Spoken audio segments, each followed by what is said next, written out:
Hello दोस्तों, स्वागत है आपका एक और नए क्लास में। आज का ये टॉपिक है फ्रेम ऑफ रेफरेंस। पेपर के लिए बहुत इंपॉर्टेंट है। जो बच्चे फर्स्ट सेमेस्टर फिजिक्स का पेपर देने जा रहे हैं, इस बात की गारंटी है पेपर में मेरे भाई ये 7.5 नंबर आपके पक्के करा सकता है। यानी जो 15 नंबर का क्वेश्चन इस बार आ रहा है उसमें 2 पार्ट आ जाएंगे। एक में फ्रेम ऑफ रेफरेंस पूछ लेगा, एक में कुछ और पूछ लेगा भाई। ठीक है, तो चलो शुरू करते हैं। फ्रेम ऑफ रेफरेंस आपको डिटेल में समझाते हैं। भैया इसे हिंदी में कहते हैं निर्देश तंत्र। क्या कहते हैं भाई? निर्देश तंत्र कहते हैं इसे हिंदी में। हम लिख के भी दे रहे हैं, इसे हिंदी में कहते हैं निर्देश तंत्र। क्या होता है भाई, समझाते हैं आपको, सुनो। जब भी कभी कोई भी घटना होती है, कोई भी इवेंट होता है, तो उसके लिए हमें एक फ्रेम ऑफ रेफरेंस की जरूरत पड़ती है। कैसे? हम आपसे कहें कि भैया आज जो है रावण दहन किया जाएगा, तो आप कहोगे कहां किया जाएगा? सबसे पहले तो यही पूछोगे ना, कहां किया जाएगा। अब हम कहें किसी लोकेशन का नाम मत लेना और बता दो रावण कहां दहन किया जाएगा, बता ही नहीं पाओगे। आप कह सकते हो खिरनी बाग में किया जाएगा, तो आपने खिरनी बाग को फ्रेम मान लिया। आपने कहा मान लिया जो है रामलीला मैदान में किया जाएगा, तो रामलीला मैदान एक फ्रेम हो गया। उसी फ्रेम के अंदर कहीं दहन करा जाएगा। हम कहते हैं एसपी ऑफिस के पास में करा जाएगा, तो एसपी ऑफिस एक फ्रेम हो गया। यानी हमेशा चीजें क्या होती हैं भैया, आपस में रिलेटिव होती हैं। एक का पता लगाने के लिए हमें एक फ्रेम चाहिए ही चाहिए कि वो इवेंट हुआ कहां। आप अखबार पढ़ रहे थे, आपने कहा कि गोली चल गई, तो पापा बोले भैया कहां चली? सबसे पहले तो तुमने कहा यार ऐसा है उत्तर प्रदेश के जो पीछे वाला एरिया है वहां, तो पीछे वाला एरिया फ्रेम हो गया। अगर किसी चीज का आप रेफरेंस नहीं लोगे तो आप किसी भी इवेंट को बता ही नहीं सकते हो। दूसरा सवाल यह होता है कब, तो टाइम भी चाहिए होता है मेरे भाई। गोली तो चली, ठीक है भैया चल गई, कहां चली? वहां चली। कब चली भाई? तो कब चली के लिए फिर टाइम भी चाहिए होता है। तो किसी फ्रेम ऑफ रेफरेंस को एक्सप्लेन करने के लिए हमें एक तो पोजीशन चाहिए, यानी एक्स वाई जेड कोऑर्डिनेट चाहिए। सबको पता है, जैसे मान लिया इस कमरे में मच्छर उड़ रहा है, तो मच्छर कहां उड़ रहा है? बोले वहां उड़ रहा है। तो एक्स की तरफ कितना चलें, वाई की तरफ कितना चलें, जेड की तरफ कितना चलें कि मच्छर हमें मिल जाए। तो ये इस क्लास में क्या है, कुछ फ्रेम ऑफ रेफरेंस मान रखा है, ये क्लास रेफरेंस हो गया। किसी ना किसी चीज का रेफरेंस आपको लेना ही पड़ेगा किसी इवेंट के बारे में बताने के लिए। साथ में टाइम पता होना जरूरी है।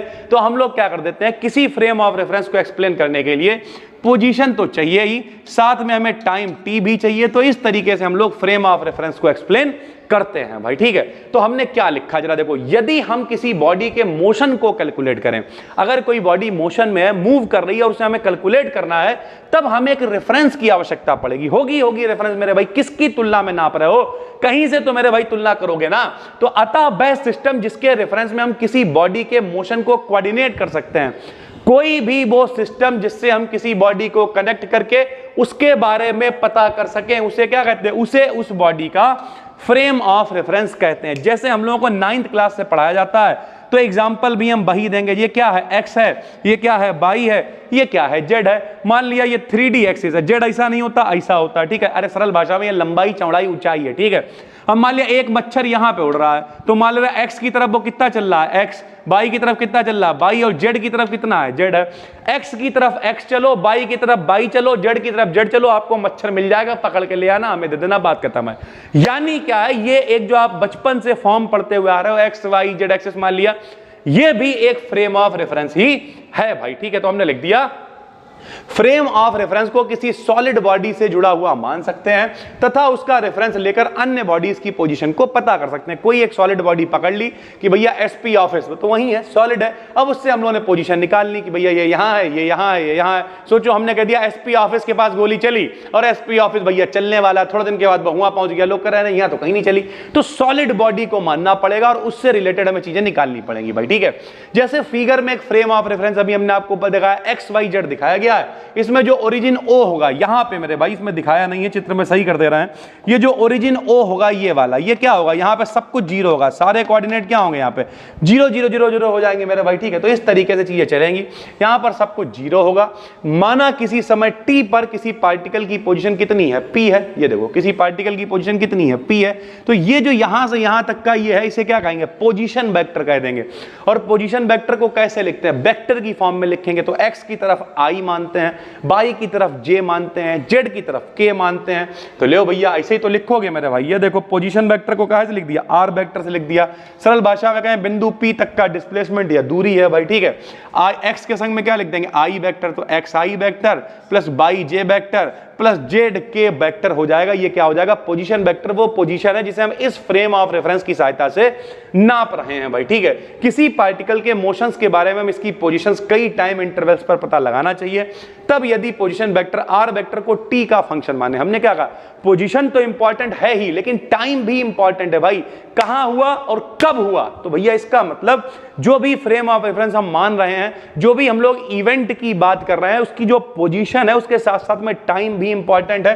तो ये जो पोजीशन वेक्टर है इसे हम फंक्शन मान लेंगे किसका, टाइम का, कि कब हुआ है ये भी इंपॉर्टेंट है। तो अगर ये टाइम का फंक्शन है तो भैया अगर हम इसका डिफरेंशिएशन करेंगे D upon D T time के साथ में, तो क्या हो जाएगा, अपनी भाषा में कहें तो चाल बराबर दूरी बटे समय होता है, तो मेरे भाई ये क्या हो जाएगी, वेलोसिटी हो जाएगी। तो अगर ये टाइम का फंक्शन है तो बी बराबर क्या हो जाएगा, D R upon D T हो जाएगा। सबको पता है कि भैया जो त्वरण होता है, एक्सीलरेशन होता है ए, वो क्या होता है, वेग परिवर्तन की दर। वेग परिवर्तन की दर मतलब क्या होता है, change in velocity with time. समय के साथ अगर वेग बदल रहा है, समय के साथ साथ अगर वेग चेंज हो रहा है, गाड़ी लेके जा रहे हैं अंधाधुंध, सामने भैंसिया आ गई, ब्रेक लगा दिया, समय के साथ वेग बदल रहा है, इसका मतलब क्या, वेलोसिटी चेंज हो रही है, मतलब एक्सीलरेशन उत्पन्न हो रहा है, त्वरण उत्पन्न हो रहा है। यार जो बाइक में लगा होता है एक्सीलरेटर, वो क्या करता है, वेग ही तो बदलता है, पकड़ा, खींचा, बढ़ा वेग, फिर छोड़ा, फिर, यानी यही तो करता है ना मेरे भाई। तो अगर हम लोग यहां पे b लिखा हुआ है तो d अपॉन डी टी, अब यहां पे b का मान कितना है बताओ, दूरी बटे समय, तुम्हारी भाषा में कहें तो क्या हो जाएगा, d2r बटे में dt स्क्वायर। इस तरीके से लिखते हैं एक को, यहां पे सारे मैथ वाले ही होंगे तो पता है ये डबल डिफरेंशिएशन हो जाएगा जब b की वैल्यू भी यहां पर रख देंगे। तो एक्सीलरेशन को इस तरीके से लिखते हैं क्योंकि पोजीशन वेक्टर जो है वो किसका फंक्शन है, t का फंक्शन है, टाइम पे भी डिपेंड कर रहा है। अतः जनरली किसी इवेंट की पोजीशन का पता लगाने के लिए उसकी लोकेशन और टाइम की जरूरत पड़ती है। इसके लिए हम 4 कोऑर्डिनेट्स का इस्तेमाल करते हैं। कौन कौन से, x, y, z और साथ में t का भी इस्तेमाल करेंगे। टाइम भी चाहिए होगा मेरे भाई, ठीक है। क्लासिफिकेशन की बात करें तो न्यूटन्स लॉ के अकॉर्डिंग फ्रेम ऑफ रेफरेंस दो प्रकार के होते हैं। पहला होता है inertial frame of reference. Inertial क्या होता है, इनर्शियल का मतलब मेरे भाई सरल भाषा में कहें तो जड़त्वीय। जड़त्वीय का मतलब क्या है, जड़त्वीय का मतलब है न्यूटन के नियम को फॉलो करो भैया। देखो मेरे भाई, ब्रे फ्रेम ऑफ रेफरेंस जो न्यूटन्स फर्स्ट लॉ और सेकंड लॉ को फॉलो करते हैं। भैया न्यूटन का पहला नियम क्या है, लॉ ऑफ इनर्शिया है, सभी को पता, पढ़ा चुके हैं। तो जो न्यूटन के पहले और दूसरे नियम को फॉलो करते हैं इनर्शियल फ्रेम ऑफ रेफरेंस कहलाते हैं। इस तरह के फ्रेम्स में कोई बॉडी जिस पर एक्सटर्नल फोर्स ना लगे तो वह स्टेबल स्टेट में रहती है, विदाउट एक्सीलरेशन मूव करती रहती है। यही तो पहला नियम था, कोई चीज चल रही है तो चलती रहेगी, रुकी है तो रुकी रहेगी, जब तक कोई बाहरी बल ना लगे, एक्सटर्नल फोर्स ना लगे। तो यही तो लिख दिया है भाई कि ये न्यूटन के पहले और दूसरे नियम को फॉलो कर रहे हैं। और इसके हिसाब से क्या, अगर कोई बाहरी बल नहीं लग रहा है, एक्सटर्नल फोर्स नहीं लग रहा है, तो कांस्टेंट एक्सीलरेशन रहेगा, इनकी वेलोसिटी में कोई भी चेंज नहीं होगा। माना कोई बॉडी जिस पर कोई एक्सटर्नल फोर्स काम नहीं कर रहा है, तो न्यूटन का दूसरा नियम क्या है बताओ। न्यूटन का दूसरा नियम है F बराबर m इंटू ए। F बराबर m इंटू ए पढ़ा चुके हैं भैया। एक्सटर्नल फोर्स नहीं लग रहा तो F क्या हो जाएगा, 0 हो जाएगा। F 0 हो जाएगा तो A भी क्या हो जाएगा, 0 हो जाएगा। और अभी ऊपर बताया A को कैसे लिख सकते हैं, d2r बटे dt स्क्वायर बराबर 0 हो गया। अब अगर r पोजीशन वेक्टर 0 है तो इसके 3 आपको दिखाया हमने, x की तरफ, y की तरफ, z की तरफ। तो ऐसे लिख सकते हैं d2x बटे dt स्क्वायर भी 0 होगा, y की तरफ भी 0 होगा, z की तरफ भी 0 होगा। यानी ओवरऑल अगर एक्सटर्नल फोर्स नहीं लग रहा है तो बॉडी की पोजीशन में चेंज नहीं होगा, वो जहां पड़ी है वहीं पड़ी रहेगी। या फिर एक्सेलरेशन उसका क्या रहेगा, 0 एक्सेलरेशन रहेगा। कोई एक्सेलरेशन अगर नहीं है, त्वरण नहीं है, वेग में परिवर्तन नहीं हो रहा है, तो भैया पोजीशन में चेंज भी फिर नहीं हो रहा होगा मेरे भाई, ठीक है। इस प्रकार के फ्रेम्स में बॉडी की वेलोसिटी स्टेबल रहती है। इनर्शिया के लॉ को सबसे पहले गैलीलियो ने बताया, इसलिए इन फ्रेम्स को गैलीलियन फ्रेम ऑफ रेफरेंस भी कहते हैं। लॉ ऑफ इनर्शिया को पहले भैया जो हम लोग नियम पढ़ते हैं रियलिटी में गैलीलियो ने ही दिए, सभी को पता है, लेकिन बाद में सही से एक्सप्लेन किया न्यूटन ने।